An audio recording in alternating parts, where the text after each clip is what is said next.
This time on episode 478 of Legends of S.H.I.E.L.D., we discuss the 2023 Disney Plus show Secret Invasion, episode 5, Harvest, and weekly Marvel news, including Guardians of the Galaxy Volume 3, setting its Disney Plus premiere date, and the new Marvels trailer. This podcast was recorded during the 2023 WGA and SAG-AFTRA strikes. Without the labor of the writers and actors currently on strike, the material being covered here wouldn't exist. I'm Willie D. Nelson from All Things Good and Nerdy, a pop culture podcast, part of the Gonna Geek Network. Just like the show you're checking out now. Shows on the network are individually owned, and opinions expressed may not reflect others. Find other tantalizingly geeky shows at GonnaGeekNetwork.com.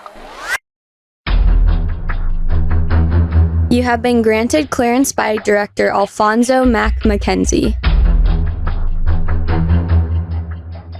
Stand by for a S.H.I.E.L.D. debriefing.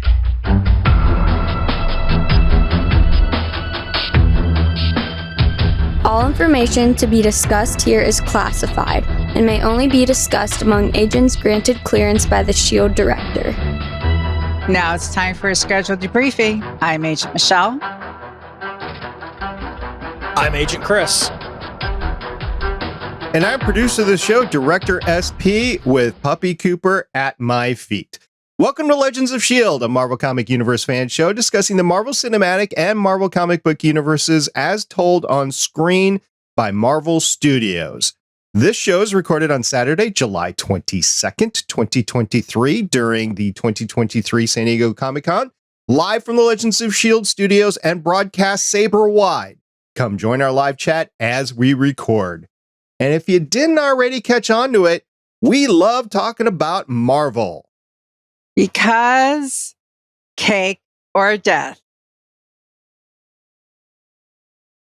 If you like to talk to us about cake or death, or both at the same time, you should check out our website at legendsofshield.com and see which one of the network members might be the most likely to go along with your side of things.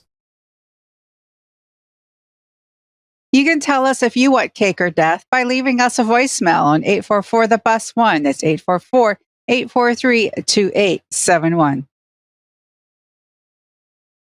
If you're still on Facebook, you can post your pictures of cake, but not death, because that goes against their content policies. But make sure to tag us at Legends of S.H.I.E.L.D. Podcast. If Twitter still exists, you can find us at Legends of S.H.I.E.L.D. Twitter probably doesn't exist anymore, though. So instead, let's all move over to YouTube, and you can tag us at Gonna Geek and show us some of your favorite cake recipes and how the decorations turned out at the end. Come on over to our Discord server where you can talk about cake, death, and the source of the phrase, which is Eddie Izzard's Dress to Kill special, over on the Discord server at gonnageek.com/Discord. And don't forget that Legends of S.H.I.E.L.D. is a proud member of the GonnaGeek.com network, where every member is a fan of cake and or death. I like cake, and if you checked out the latest Gonna Geek show, you'll see my new method of preparing cake at the end. Yummy cake. Yeah, so go over to the gonnageek.com site and see, I believe it's episode 403. And at the very end, I talk about cake. So there is that. You might notice, if you're a longtime listener or fan of this show, we are down an agent. Agent Lauren will no longer be able, as long as the SAG strike continues, per SAG directions, to participate in this podcast. The rest of us are okay, unless we suddenly decide that we want to be future members of SAG. So we will still continue to review the Marvel properties as they come out, the live action properties, and we might make a few changes in the off weeks going forward so Lauren can come back and join us. So I just want to make that clear to everybody what's going on, and she wanted to be here today, but she could not. So with that, how's y'all weeks going? Okay. It was my anniversary on Wednesday, so that part's good. do? Did you do something special? We're actually going to be doing most of our special things tomorrow because Wednesday is a horrible day for your anniversary to be. It is, unless you take that day and the next day off. Which we definitely didn't. Okay. All right. Well, lots of fun stuff happening. It's the middle of summer, so enjoy it while you got it, because it will be cold soon.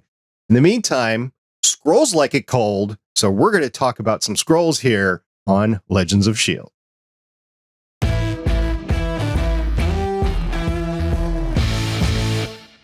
Secret Invasion Episode 5 Harvest, which is the penultimate episode in this special series, premiered on Disney Plus July 19th, 2023.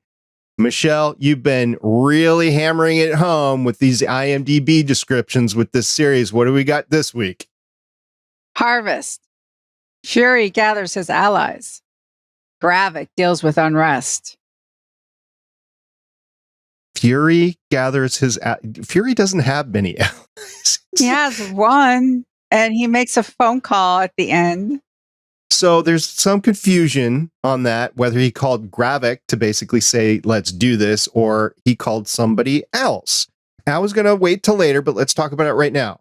Who do you think Fury called at the end, Chris? Ghostbusters. Michelle, who do you think? I think he called Gravik because he did grab the harvest at the end. I think his allies are Sonya. Priscilla is still an ally. Gaia is still an ally. In a way, they've come to his side and he's gathered them because he does kind of get on. I don't want to say he lectures Gaia, but in a way he lectures Gaia and guilts her into basically getting off her butt and doing something, and she ends up doing something which we'll talk later about. I think he called Gravik so we can have that man to man. Mano y mano. Yeah. Standoff. Like the good, the bad, and the movie's called The Good, the Bad, and the Ugly. I'm not saying that the Skrulls are ugly, but there's a movie called The Good and the Bad, the Ugly, and there's that standoff between three people at the end, and they're all looking at each other and who's going to shoot first. It's a good movie. I recommend it. Right. Now, I have 12% of possibility that it could be Maria Hill still, but I'm still banking on her being dead. But I'm thinking, there's some small little teeny beatsy possibility. Since Gaia came back, Talos is dead though, so I don't know. Well, let's continue on here. Let's talk about our first impressions. Chris, what did you think of the episode? Where has this been the entire time? If this is what we had episodes 1 through 3, I think I would have been a little more invested in the series. What am I hearing? Am I hearing Michelle's validation of the Marvel Disney Plus series pattern? Because we finally get a decent episode, and Chris just said we finally got a decent episode, and it's episode 5. I think this definitely, if you have not watched it yet, definitely wait and binge the whole thing all at once. I think it would be very beneficial for that. All right. Michelle, what do you want to start talking?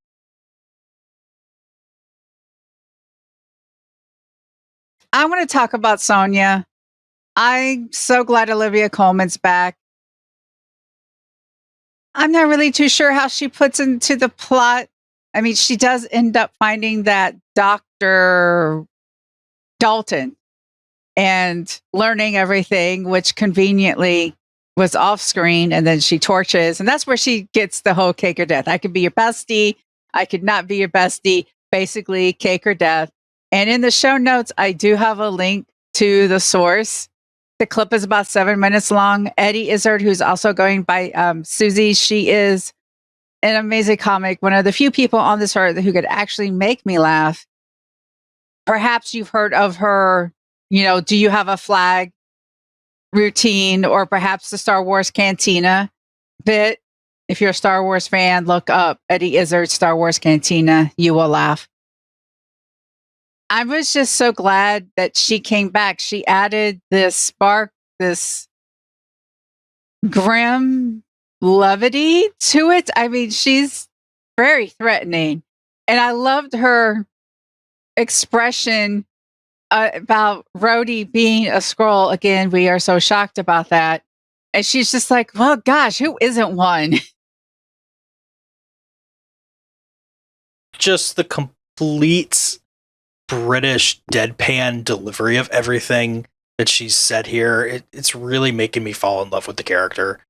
And I mean, I love that kind of humor anyway. And so this is just really feeding into it for me. And completely believable from her, too. Like, she doesn't seem like she necessarily wants to go out and shoot people and everything. But, you know, she's going to do it. She's going to do what she's got to do because the end goal is more important than how she gets there. She shot 2 people in this episode. That was awesome. They shouldn't have made her. Well, she shot director Weatherby, by the way, who is played by Tony Curran. And if you don't know who Tony is, this is not his first Marvel rodeo. Dude's been in 3 separate studios in Marvel properties. He played Boar in Thor: The Dark World. He played Finn Cooley in Daredevil. We've covered both on this show. He played Priest in Blade 2, and he played the Man in Black agent in X-Men First Class, which I believe we also covered on this show.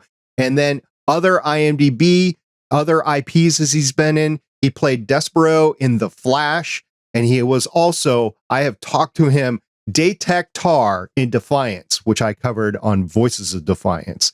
So the dude's been around. He goes from property to property, but he's been in Marvel before. And if you take a look at all of his roles, it all makes sense. The dude is basically, you know, good to go as far as you can't be another character in the same universe or whatever. That's fine. He's good here.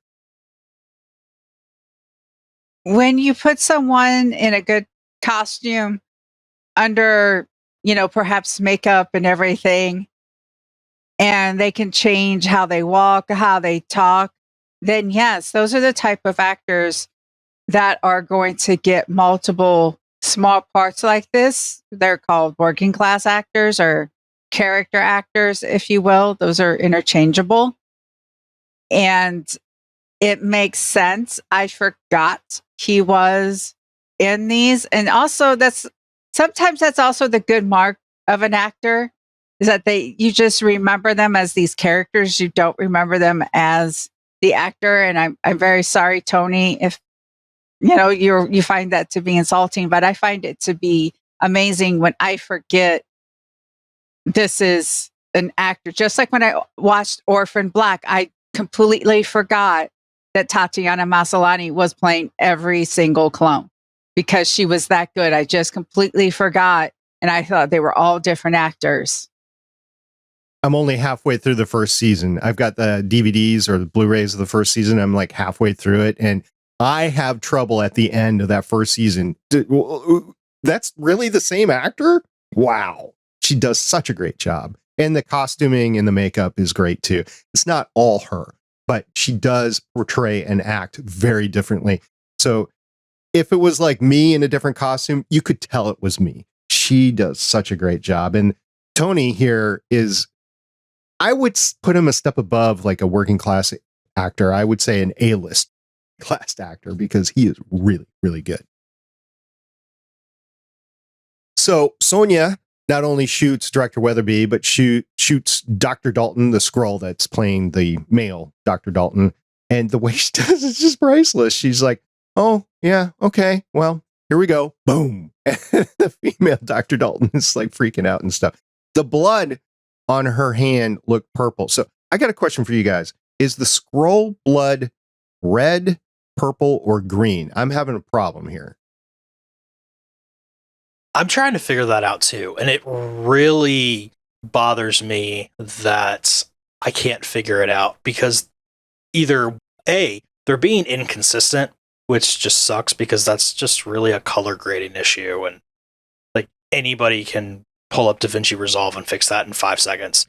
Or B, they're maybe not all Skrulls somehow, and that's not something I think they need to be introducing this late in a 6-episode series. But it brings up a lot of questions, like, what color blood did y'all see when Gaia and Priscilla were getting attacked in Priscilla and Fury's house?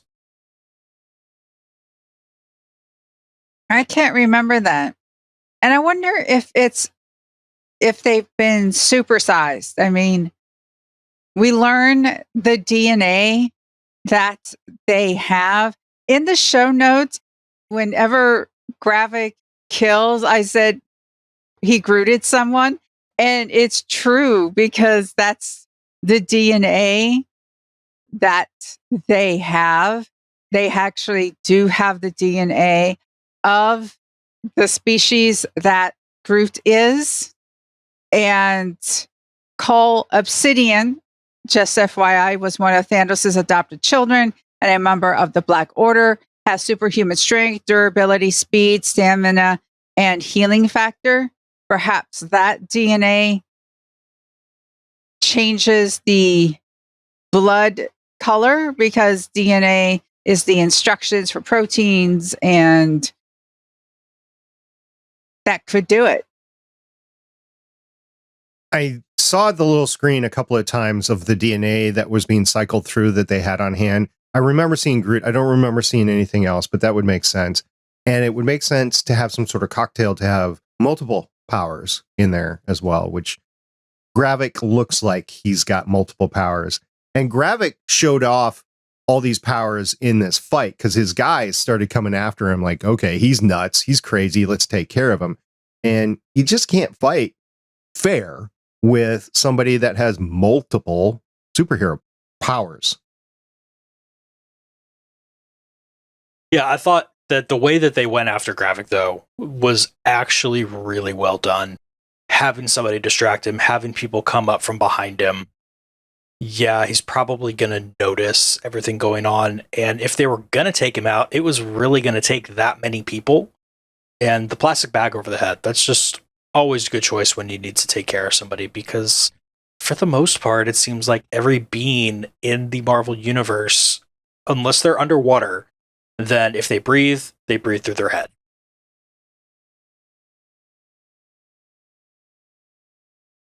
We made fun of in Daredevil the inverse ninja. When it's a one-on-one ninja fight, it's amazing. But when you have a group fight, it's like it just falls apart and it's uncoordinated. They had a plan. They did the plastic bag. One person was to hold. Then they had like hammers and everything, and they were all, going in on this. And then even when Gravik started to fight back, there was still a plan, but they just did not bet on how strong he was. And then, of course, at the end, he did that whole alpha. Well, anyone else? Come on, anyone else? And no one else could, because they realized that was the best of the operatives and they could not kick his butt. So there's no way me, who's just a regular Skrull, kind of doing my own thing, can't do anything. So I'm just wondering, guys, I saw the fight and of course Gravik, and there was CGI in there. Gravik was taking care of everybody. And I know we've seen these people on screen, but I don't care about them at all. I did not get a chance to get to know them at all. I did not get a chance to understand their motivations. Maybe that's just me looking at this and not caring, but I didn't care about these people. So when they started getting slaughtered, I'm like, it's just a bunch of bad guys getting slaughtered. I have to admit, what's Brody? Did he end up taking his name? No, the one who ends up dying, who was in the car.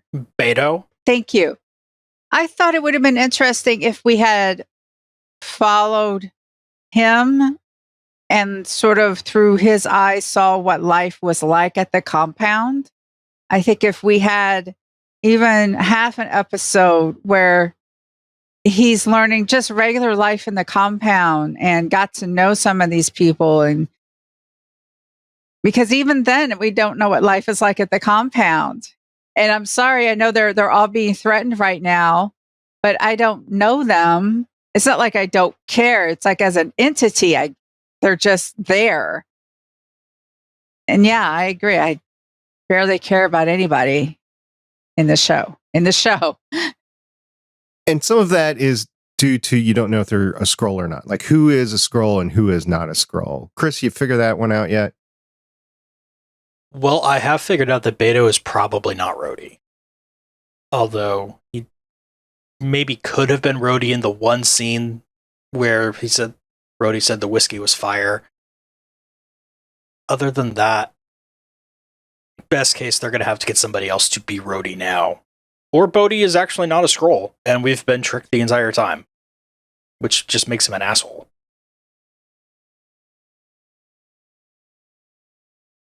Well, also talking about fights, we had that awesome fight with Priscilla and Gaia that were staving off the assault to their compound, for lack of a better term. And it was just a home, but they had superhero spy backpacks that acted as bulletproof vests and had a lot of goodies in the backpack as well. But the fight, I was likening, just because I've seen it recently, I was likening that fight to John Wick style. Now, it wasn't full out John Wick style, but it did have a lot of John Wick elements in it. I was like, whoa, this is awesome for a Marvel property. I agree. The Gaia Priscilla team up is the one we didn't know would happen, but it is the one we needed. I love that moment. Priscilla is someone that I have started to care about because we have been spending time with her. Go figure. That speech she made about why she hasn't left her house. This is my piece of this is my home. This is my piece of happiness. That's what she says. And if I'm going to die, if they're going to send somebody to execute me, I want to die in my own home. I want to die in my happiness. I thought that was beautiful. It was, but then she was forced to leave after they defended off the attackers. But after an amazing fight. Yes, it was. I keep on bringing it up. It was an amazing fight. It was very high end. Now, they did quick cuts and they weren't acting as fast as like John Wick was. John Wick, there's a lot of real effects, including Keanu Reeves' ability to manipulate weapons like real time, right? And so they couldn't really do that, but they did simulate it as much as they could, which I was like, wow. The equivalent in my mind to that scene would have been that one-shot scene that they did with Chloe Bennett in Agents of S.H.I.E.L.D., the one that she broke her wrist in. That was equivalent, in my opinion, as awesomeness as like fights. And I'm not just talking about women fights. I mean, those fights alone were pretty good. Like the elevator fight. We always talk about the elevator fight. When I think of Agents of S.H.I.E.L.D., I always think about Chloe Bennett's one-shot fight. And I think it's also important, too, that we learned that Fury knew that Priscilla was a Skrull. Maybe not when they first met, but definitely before he went up into space. That was awesome when he said, we took our honeymoon here because Skrulls like the cold. So that opened up a lot of implications. But he was also tipping off to Sonya that he was married to a Skrull, which she didn't know. I don't think anybody knew he was married. Yeah. That's a good point. It was a Hawkeye situation. Remember when they went to the farm and then everybody was like, you're married? I think Fury knew. Yeah, Fury was like, I got one too. Yeah, that's right. Well, true, but I mean, they were both agents, so he would have known. True.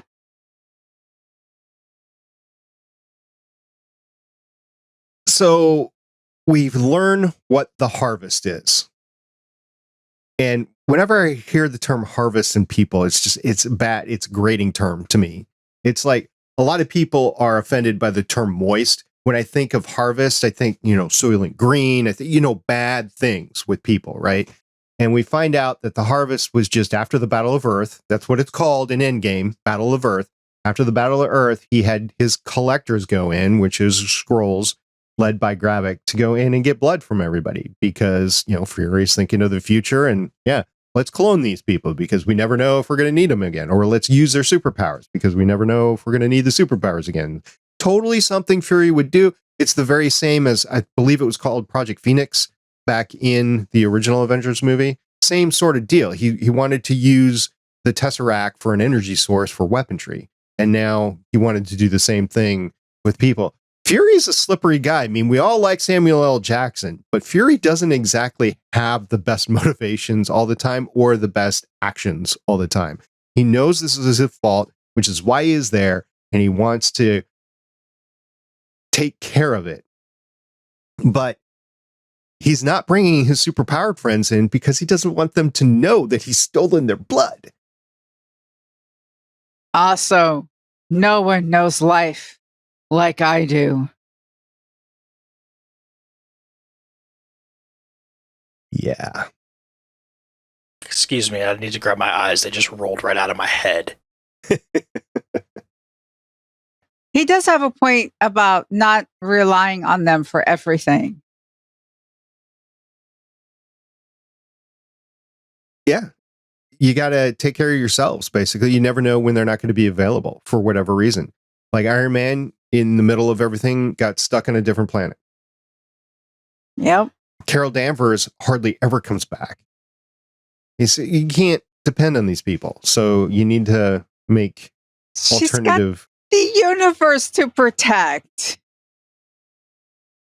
Well, sure. Yeah. She's out in space having fun. And we'll talk about that in a bit. But she's the one that started all this to begin with. No. Yeah, with the Krees. The Kree started it by being, world destroying buttheads. And then Fury and Carol Danvers said, we'll find you a new home. Okay, well, that part, yes.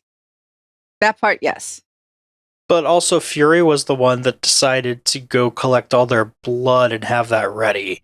So, I mean, where do you want to look at the origin point for all of the that this is that got started?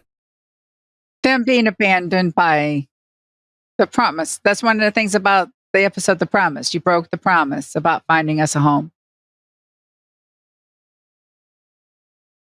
Which is also Fury. I say it's all his fault. He's trying to be Batman and have a solution for everything, and he just can't quite pull it off. He looks good in the suit, though. Yes, he does. And that shot of him walking away with the camera in the tomb, mausoleum, whatever you want to call it, and him walking away because, cool guys don't look back at the camera or explosions. And him just walking away like that, that was a cool shot. Just from a cinematic appreciation point of view, that was just a great shot. So he said he's got these set up all over the place because dead men have to have options. How many coats do you think he has, or do you think that is the coat? He's probably got, okay, so he has Finland, probably other European countries, couple in Africa, probably Brazil, Argentina. He's got plenty across the United States, by a couple in Canada, Japan, Korea, Singapore, because why not? Okay, so do you think he's got coats in each one of these? And where is the original? It's no more original. Okay. Now, getting to Finland was kind of fun because he had to board an aircraft. You guys see who the pilot was? Yes, the dude from Black Widow. Yeah, Mason from Black Widow. Yeah. It's if you hadn't watched Black Widow, or if you're not deep into the MCU like we are, totally would have missed it. It's like, who is this? This guy is talking to Nick Fury like he knows him. Who is he's Nick Fury's son? What's going on here? No, it's Rick Mason. And he was able to get the passports and all that type of stuff. So that's Mason. Yeah. So that's how he was able to get into Finland and was called back to Black Widow. That's the kind of tons of overarching media Easter eggs that I like with this. Like, if you didn't see Black Widow and had no idea what was going on, it didn't really take away from anything, but it made it so much better for us. Yeah, if you didn't see it, that was my point. If you didn't see it, make the connection. You're like, who's this guy? He's talking to Nick like they know each other, but he hasn't been introduced at all in here. So it was like a step. I think if you hadn't seen everything previously, it was a step too far. And we're getting to that point in the MCU where we talked about this before, like your students, Michelle, where you have to have some background in this in order to get the full impact of everything. And some scenes might not make sense. And that is a scene that would not have made sense if you hadn't seen Black Widow. I mean, I think it would have made sense well enough. It's a guy who was flying the pilot. You don't really need to know who he is. It's just somebody who is enough into the S.H.I.E.L.D. organization that he can talk like that to Fury. He can get the stuff. Okay. It's not the first time in the series, though. When Sonya was introduced, she wasn't introduced. It's just this woman in, we thought MI6 SIS now, but it was just this woman that showed up. And I was like, okay, so is this person in this character in the comics or something? No, it was introduced in here, and we did not have any Sonya background. So it made the scene when they first met very awkward. Same here. And I think if they're going to do these deep callbacks, or if they're going to introduce somebody, they're going to have to introduce somebody, because I'm having problems keeping up. I've been podcasting about this for over 10 years. Yeah.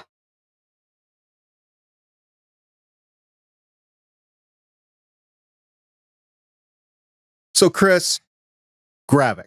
We see Gravik, he gets in the fights and everything, but he's still hell-bent on world domination. He tells Rhodey to get the president to nuke their location that they're at right there. What's going on with him, man? You mean besides the fact that he's going completely insane? Because, I mean, Gravik is such a weird spot for a character for me, because I can totally get behind, you promised to help my people and you haven't, and so I'm just going to make it happen. And I can totally get behind Fury, you're being a buttface, and since you didn't do this like you said you would, you obviously need to get taken care of. What I can't get behind is, hey, look, here's all these innocent people that live in the compound. Let's go start a giant war and kill all of them to get it started. And like, genocide is bad. Like, full stop there. Don't do that. And getting other people to do it for you is also bad. And doing it yourself is obviously bad. And all these Skrulls came to live in New Skrullos because it was a safe spot for them in so many ways. And getting the US president to send planes over there to bomb New Skrullos in the middle of Russia. I mean, hell, just flying the planes into the middle of Russia like that is a horrible idea. And like, I know I'm bringing some real world into that, but they have also established that in the story here, that is about equally a bad idea as it is here in the real world for us. And so Gravik, it's like, I like where you're trying to get, and I hate how you're getting there.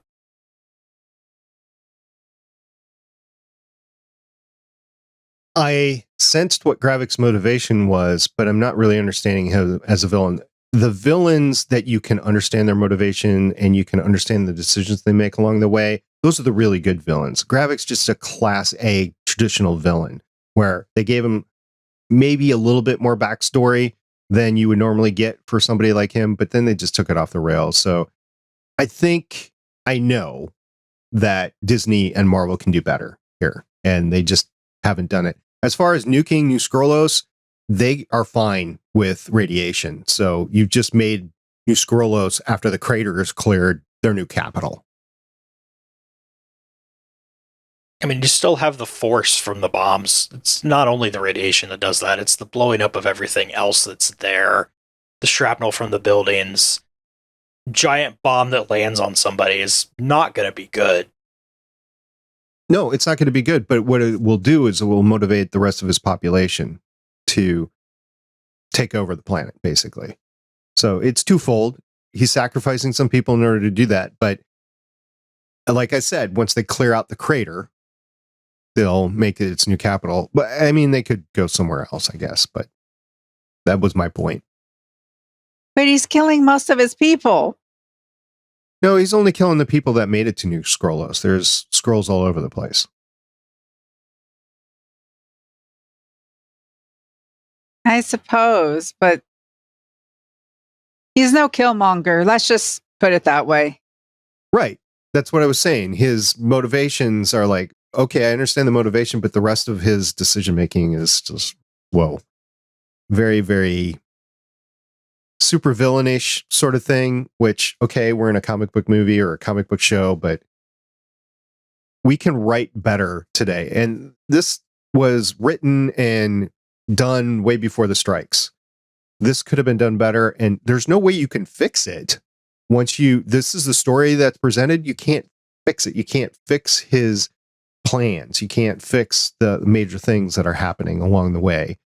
So you couldn't even go back into the writer's room and do reshoots and fix this. Talking about Gravik's motivations. Next week, we'll get the finale. I'm looking forward to that, just to see what other things that they tie in, how Fury ends. We see Fury in the future in MCU stuff. We'll talk about that in a second. So I don't think he's going to die, but what else happens around him? That's the question. I just hope Sonya lives. Chris, you got any predictions? Well, my last prediction was really, really wrong, so I don't know. But I predict that we will have a less than satisfying ending to this show. I'm all for that. So do you think we're going to see Sharon Carter? I say no. I say she should be here, but I say no. I say there's a 2.5% chance. I say if we see her, it's going to be like a news clipping on the wall or somebody has a picture of her, but not an actual live person doing it. Are we going to get more of Quake? No. Are you talking ever?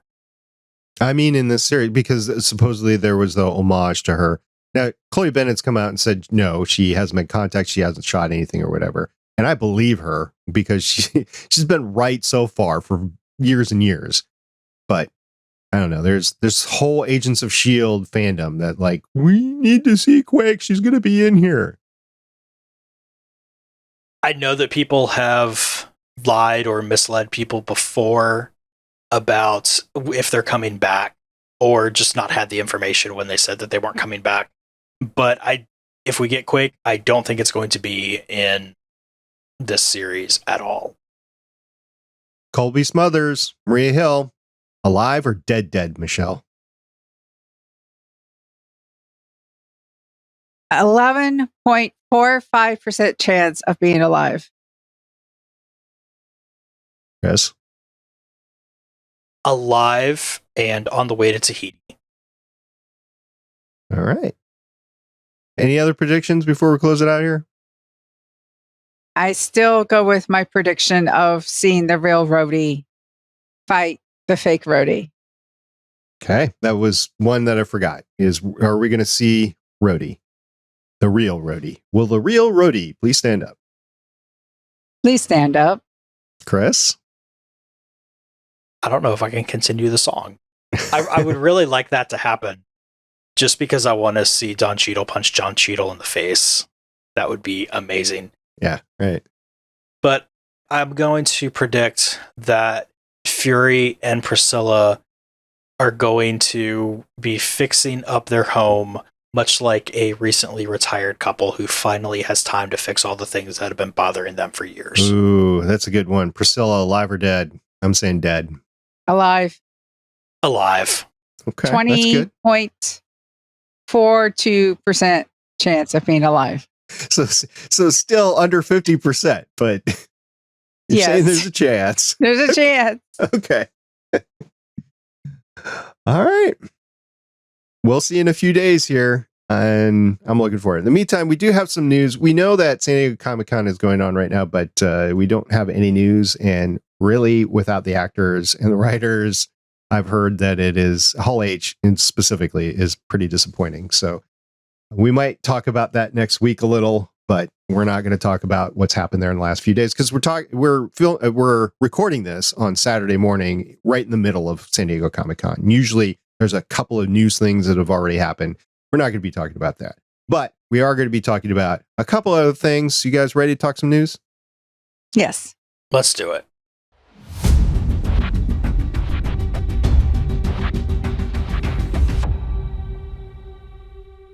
Guardians of the Galaxy Volume 3 finally has a premiere date on Disney Plus after its long theatrical window.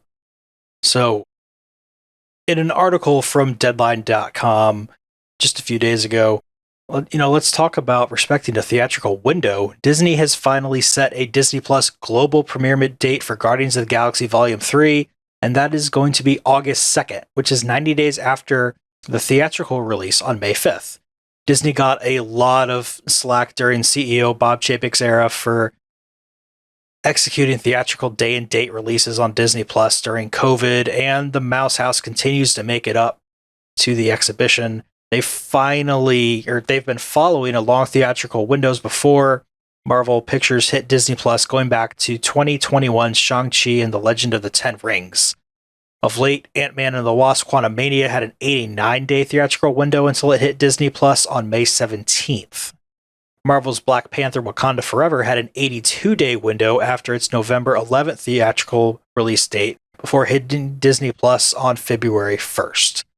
Guardians of the Galaxy Volume 3 is currently the second highest grossing movie of the year, with $842.4 million made worldwide after Universal Illumination's Super Mario Bros. Movie, which has gotten to $1.34 billion. Guardians of the Galaxy Volume 3 is still shy of the $955.7 million that Disney and MCU's summer Kickstarter Doctor Strange in the Multiverse of Madness grossed last year, though.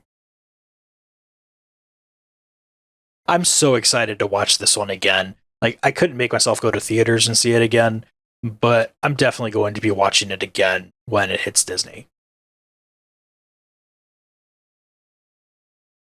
Yeah, it'd be interesting to finally watch all three of them in a row and see how the story gets in there.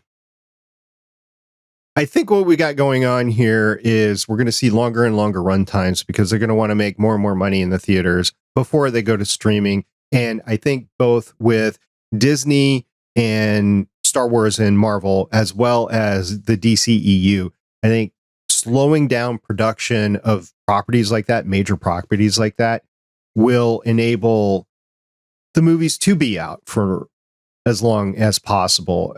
The production pace that Star Wars and Marvel were having of all those properties, I think they're starting to see some superhero fatigue, as well as people just are fatigued from going to the movies completely. I know there's a lot of people that really love movies and will eat up anything, but the population as a whole, especially with inflation and employment the way it is, I just think they need to slow things down in order to earn more money. I mean, there's only so much money that you can throw at these places. And on the converse side, with the writers and the screen actors strike, what's going to happen here is the producing studios leadership and the stockholders, they're not going to lose any money. They're going to pass that additional cost that is going to go to actors and writers on to the consumer.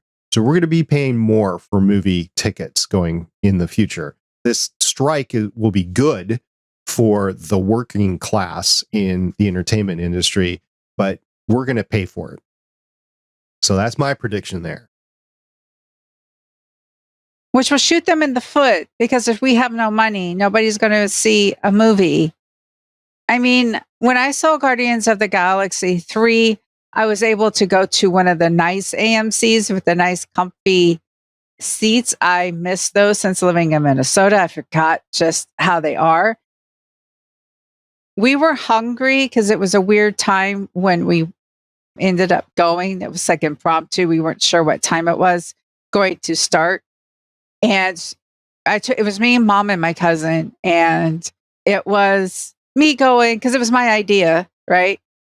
And I'm like, going, get whatever you want. The get whatever you want ended up costing $50 at the concession stand. That is more than I could spend at some sort of other restaurant. I mean, that's Red Lobster money. Well, you can't even go to a fast food restaurant and get the same sort of meal that you used to do for like $5, $10. It's $15 or $20 now.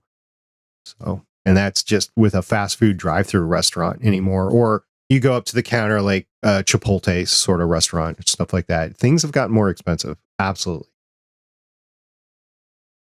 I mean, part of our anniversary stuff, I'm going to take Kaylee out for food after we finish recording this. And depending on where we go, that's going to be $30-$40 right there. Yeah, I couldn't imagine dating in these days. It's like you go out, it's $100-$150.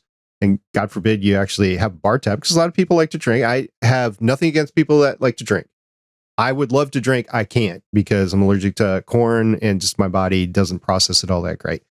But if you like to drink, that's expensive too. My son figured that out really quick because he's trying to live the single life in the Twin Cities. Talking about the Twin Cities, he's trying to live the single life in the Twin Cities. He's like, yeah, it's expensive. And like, yeah, I know. Well, what gets me is I remember being a kid and the release from when the movie would come out on like tape would be a year. And then when it started to come out on Blu-ray, it was 6 months. And so now we're down to 3 months with streaming. Sometimes I can just wait because, especially since I got for me, a Fire Stick, for Mom, it's Roku. Once you get something like that, you can sit in your comfy chair, have your cat in your lap, and watch a good movie, turn off all the lights, watch a good movie. I can't bring my cat to the movie theater. Well, you can just have to smuggle it. Oh, she's not the smuggling type of cat. No. So that affects the strike too, because there's so much content out there to watch. Like tonight, I'm going to watch Mad Max Fury Road. How long has that been out? A while, but oh my gosh, it's so good. That's what I keep hearing, and I just haven't had the time to watch it. So I have dedicated Saturday night to watching stuff that I haven't watched before. Movies to start out with, and we'll see how long that takes. Might be the rest of my life. I don't know. But Mad Max Fury Road is one of them. I watched Arrival last week. And then the previous 5 weeks, I went through John Wick, the series of 4 movies. So yeah, I'm getting some good stuff in that I've never seen. And I know everybody has stuff that you haven't seen. I mean, Michelle, you talked before about the K-pop dramas and stuff like that. It's just so much content out there. So it's going to work against, unfortunately, the writers and the Screen Actor Guilds, because there won't be that pressure against the system. Maybe movies eventually, but we're all going to pay for streaming services to get stuff that we want to watch. You know what? But people thought about that with the pandemic. People have certain taste when it comes to the general public. When it comes to us, there's a lot of content, but not everyone out there wants to watch everything, Gone Woo's been in, or watch all the K-dramas and everything and have a long list. There were people who were like, we want to go back to the movies. We want new stuff. So I think there are a big chunk of people that are like, we're going to want new stuff, and we're going to want new stuff soon, because a lot of shows have been canceled and people wanted new seasons of shows that they like. So I think fans of certain things, when that production starts to stop, it's like, wait a minute, this is my show. These are my stories. I'm going to want the continuation of my stories. But it's not the universal demand that you saw in the 60s when the last time we had this double strike. Like, that affected life back then. It doesn't affect life as much now. I agree, there's a certain percentage of the population that it's going to affect, but it's not going to affect the strike. It's not going to affect the bottom line, because what strikes do is affect the bottom line of the companies, and it's not. And there's movies coming out until like December, like Dune is supposed to come out. So we have movies through 2023, and that won't start to hurt the studios until 2024. Unless you're Disney. Well, yeah, they're hurting anyway. But don't worry, they're for sale. Apple's going to buy it. This is weird. They bought chunks of things years ago, and now they're selling off chunks of things. Anyway, we want to talk more about movie stuff. Yeah, let's do that. Well, there is a new official trailer for Marvel Studios' The Marvels. It is an amazing trailer. We learn more about I don't know if they're a villain, let's say antagonist. They got a hammer, but you know what else they got? They got the bangles. They got the big bangle, like the big thing from Ms. Marvel. So you might want to watch Ms. Marvel before you go watch the Marvels. You might want to rewatch WandaVision to figure out how Photon got her powers or not. I don't want to assign you homework, but if you really want to know about the bangle, Miss Marvel would be the thing. So we got the bangle. We got them all meeting. They're learning about how Miss Marvel can make things out of light, and Photon's like, that should not be possible. And then we get a bunch of Flurkin just floating around because there is a picture of a lot of cats, and it's like, it's not a cat. Those are Flurkins. And then we see one of the Flurkins, do what they're due. And of course, Miss Marvel is just like screaming. And that is an appropriate response with the first time you see a Flurkin in action. And you see them. It's just really cute. Miss Marvel is just like, let me show you my powers. And everyone's like, no, but then she does. And then she's falling. And then it's adorable. I would suggest watching it. I hope we are in the stage of, we are in solidarity of those who are on strike. So we're trying to find a balance between giving content to our listeners. Hello, listeners. We do love you, while respecting those who are on strike. And I hope we get to see the Marvels when it's supposed to be released, and we can bring you our reaction to it. I'm definitely going to be grabbing my Bengal cat to watch this with me, because then I have the Flurkin and the Bengals covered. Like, everything about this just looks like it's going to be so much fun. I loved the Miss Marvel series, and a lot of why I loved it was just Kamala Khan going and being so enthusiastic about everything. And showing off her power like that, I think, was the perfect example of, I'm so excited I get to show my hero what I can do, and not thinking about that next step where, oh yeah, I'm going to trade places with somebody. That's probably not a good thing. And I just love the way this is going to go, I hope. And I mean, that's the thing. I don't know what's going to happen in this movie. I haven't read any of the comics that are giving me any kind of clue. And I love that. Also, I am going to give you homework. Go read the G. Willow Wilson run of Miss Marvel. I've been saying for a while that I've been really looking forward to this movie. I still am. The fact that all three have light-enabled powers and how they're going to interact, and the fact that they have to be together, otherwise they switch places with each other, basically, is, I think, how that's going to start. It's going to move on from there.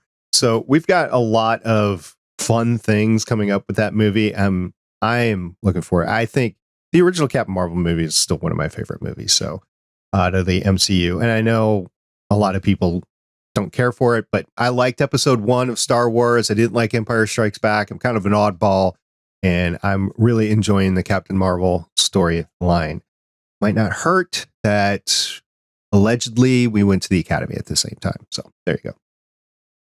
Anyway, if you haven't taken a look at the trailer, you should take a look at the trailer. It's really cute and really setting up the movie in the future. Michelle, what's in our future? Well, we're going to fake our way into Finland.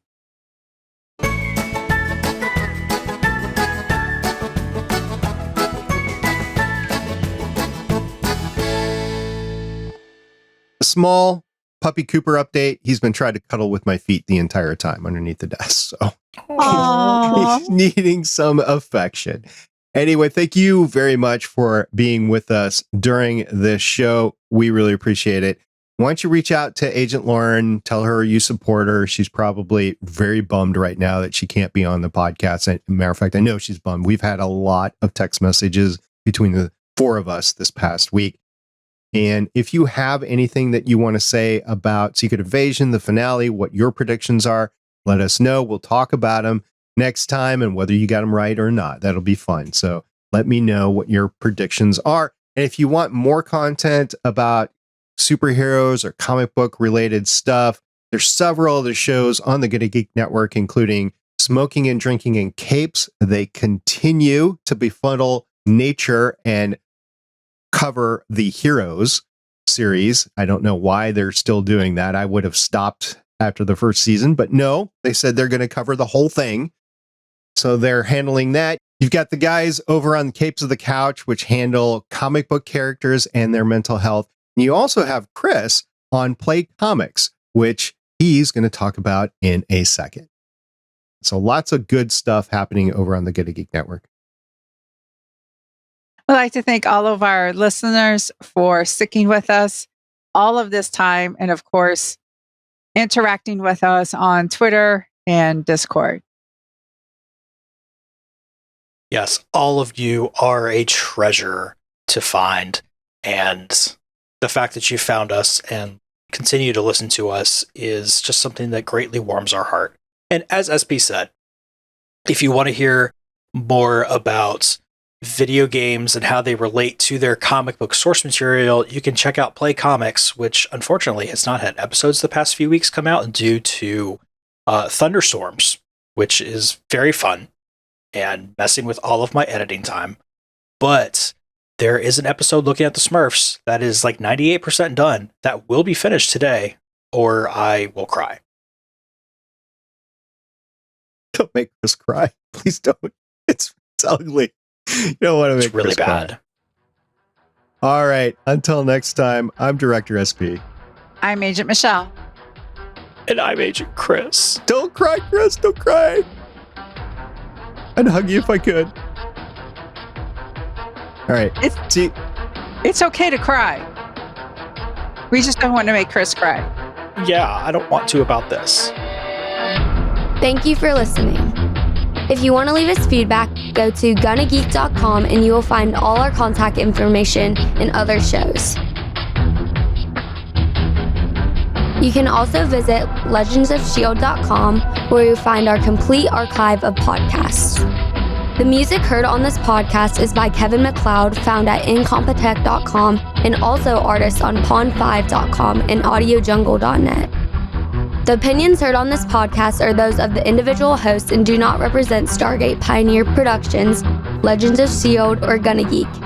Agents of S.H.I.E.L.D. is the property of the Disney Corporation, Marvel Studios, and ABC. No infringement is intended.